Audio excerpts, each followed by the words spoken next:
Item 34.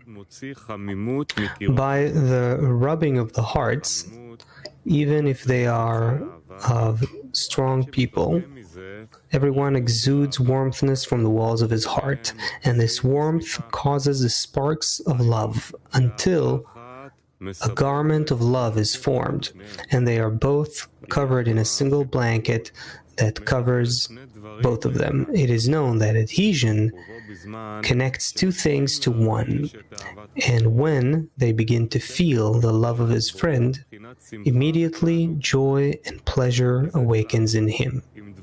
Because this is the rule, that something new, a novelty, brings amusement. And the fact that his friend loves him is new to him, because he always knew that only he himself cared for his own benefit and well-being.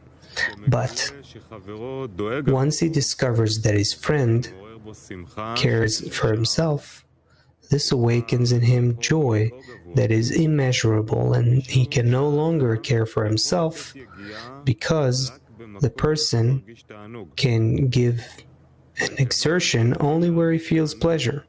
And since he begins to feel pleasure in caring for his friend, then he no longer has room to think about his self. That's how it is. Through the wearing of the hearts.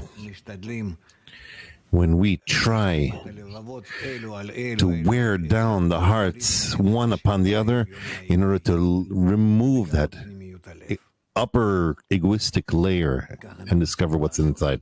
That's how we have to do it. Let's think now in a workshop how we're doing this practically.